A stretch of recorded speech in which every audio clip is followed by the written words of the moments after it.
Feedback is an essential part of building trust. This is why, especially if you're in sales, basically what you want to do is build trust. That's the short answer to this question, right? Because with feedback, what happens is I will tell you what works and what doesn't work. So in other words, I will be able to articulate what I like about one thing and what I don't like about it, what I want to keep and what I want to change in how we work together or how a product works, whatever it is, right? You can expand that to your own specific example. But when you know that you can trust me, that I will be able to give you feedback even when things are not good, or especially when things are not good, especially when things don't work and we need to make them work.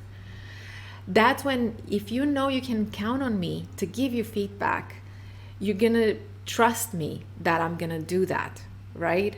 And then that's the expectation that we build. So I don't want you to just tell me the good. I want you to also be able to tell me the bad. That's what builds trust, because it's a matter of being honest and being transparent, right? And feedback, knowing how to give feedback, helps us do that. And that's essential in building trust. I'm able to discuss issues and address them right now without pretending they don't exist, without covering them, and without waiting for those issues to become a conflict, right? So we can talk about it, we can have an honest communication, adult to adult, and we can sort it out. And you can trust me, you can have the communication with me, and I can trust you to do the same. That's why feedback is important. Because, and in sales, if you're in sales, you know, people don't just buy, they buy in. So you have to build this buy-in with them, and this is what feedback helps you with.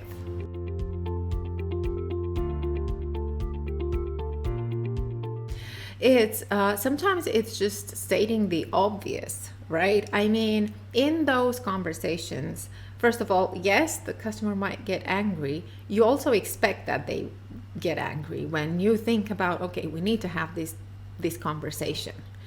And you expect that, and you need to allow them the space to, okay, or just say it. And I know you will probably get angry, or I assume this is what is going to drive you crazy. But I want to be honest with you about it. So that is what you're saying. And again, you're never giving people feedback on their personality. You're giving feedback on the behavior, either on the behavior or on the situation, right? So when you talk to a client, again, it's a matter of, hey, we're working together, we have a work relationship, and you want to build a long-term relationship with that client, possibly, right? So you have to be able to be honest with them and say, give them the good news and the bad news as well. And they're both important. Don't forget to give them the good news, because sometimes we forget to give positive feedback, right? We only give feedback. When we think of feedback, we think about bad stuff. If you tell somebody, let me give you a piece of feedback, they will be like, oh my God, what have I done? Right? When we hear about feedback, it has to be something bad. We don't think about feedback as in, I really liked how you are asking me your questions. The way that the stuff that I appreciate, the stuff that I like about it, we don't, that is, something normal. Yeah, of course. But so that's one thing. Tell them the good and also be able to tell them the bad. Okay, and look, I know this is going to be hard to hear, and it's not easy for me to tell you. Here's what the situation looks like, and here's how it's going to affect you. And yes, I know it's going to be tough, and I'm here to support you. In any kind of relationship, you have to allow people to feel the way that they feel, and when you give feedback, again, give feedback on behavior or situation and be honest about it, right? And give them the risks and the benefits of you changing something that they didn't think about, but now it has to be changed. For instance, I can imagine that with the whole pandemic and the crisis, a lot of people had to give a lot of feedback to their clients that they were working with, or the other way around, a lot of clients giving feedback to their service providers, right? And that's not a comfortable conversation to have, but it's an important conversation to have. I mean, not all important conversations are going to be comfortable, but I mean, it's if it's in the benefit of the client, you have to ask yourself, if I tell them this, how is that going to benefit them? Because it's all about them, right? At the end of the day, it's what they want and what benefits and what services you're bringing. So how is that going to benefit them and your relationship with them long term?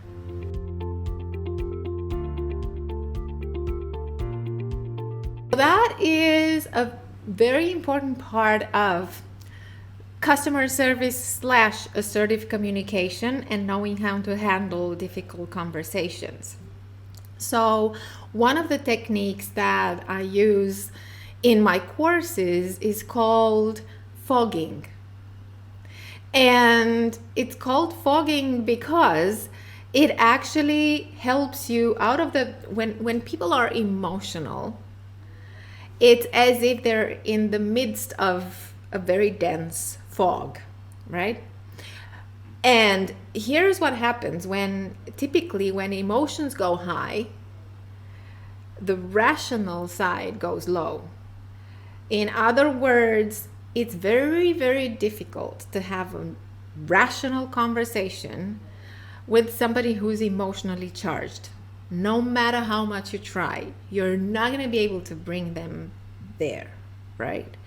So what you can do is, first of all, in that instance, emotions are what's going to matter most. People want to be heard, understood, and accepted. Like, if you're listening to this, you might want to note it down, because it's like, it's the basic emotional needs, right? Being heard, understood, and accepted. Accepted as in not being judged, or better yet, being loved, appreciated, valued, right? So when I'm emotionally charged, I don't want you to tell me what I've done wrong to bring us in that situation. I don't want you to keep trying to convince me that the situation will go away. I want you to connect with me on that emotional level and help me understand that you hear me, that you understand how I'm feeling. So when you're in a very emotionally charged situation with a client, you can use the fogging technique that works this way. They might be telling you, I'm super frustrated because it was supposed to work and and it's not working, and I need it to work because this is important to me. And you start your reply with yes. That's one thing. So yes, that's going to be important, because when people are in fighting mode, the least that they expect from the person in front of them is start their reply with a yes. Because typically when you're fighting with somebody, the other person is going to get into defense mode, right? And they're going to start with, oh, but no, that's not what I meant, and No, you start with yes. And then you agree with part of what they say, and try to, if you hear an emotion, name it. If they say they're frustrated and that was super important and critical to them, you say it back. Yes, I can see how you are frustrated because this was important and because it doesn't work. So you're not doing much, but you're doing everything. You're basically repeating a lot of what they said. You start with a yes. But by repeating what they said and repeating the feeling that they gave you, the emotion, that tells them, this person heard me. This person is listening to me. They get me. And that's when you can then start bringing them a little bit calmer into the conversation. And that's when you can say, okay, so give me more details. Tell me what happened. Let them talk. Let them do the talking. Let them give you the background. Ask them questions. That's such an important skill from a sales person to have. Apart from speaking and presentation, listening and asking questions. These are crucial skills especially when you are in a very difficult conversation. Ask them questions, let them do the talking, and then help them understand how you can help them solve the problem, how you're gonna help them solve the problem that they have. But try these techniques. So you answer with yes, and then repeat some of the words that they say and agree with part of the conversation.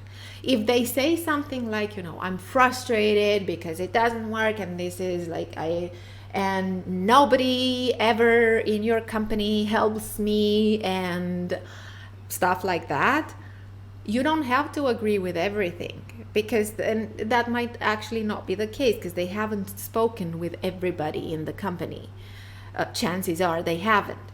So you can agree with the fact that they feel frustrated and that they need help, right?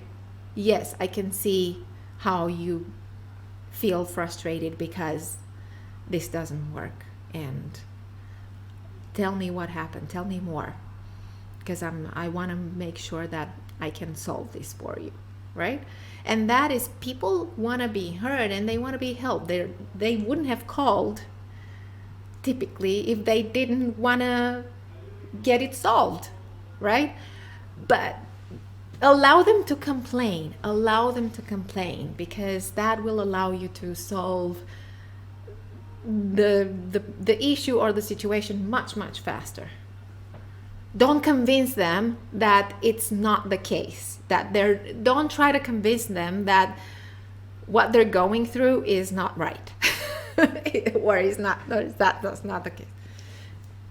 Yes, it's not the case, but they feel a certain way, and they won't understand that it doesn't work like that unless you help them understand that you understand how they feel. And then you can have the rational and help them. Okay, so here's what happens, and get into the specifics. Okay, so what have you tried? What worked? What didn't work? When did it? Try to get the diagnostic. You're basically like a doctor, right? Think about it. What if a patient came to you and they said, well, I can't see very well. I think that there's something wrong with my eyes, and you never told me that there was something wrong with my eyes. And you say, yeah, okay, I can see that you're upset, that you can see. Let's see what happened. And maybe they have their sunglasses on and they forgot. I don't know, right? But it's okay, so when did you start noticing that you couldn't see? And what happened? And what did you do? Oh, I put my sunglasses on. Okay, did you take them off? No. Okay. So, and yeah, it's a stupid example maybe, but this is how it works, right? They won't be ready to understand that that's not how it works unless you understand how they feel.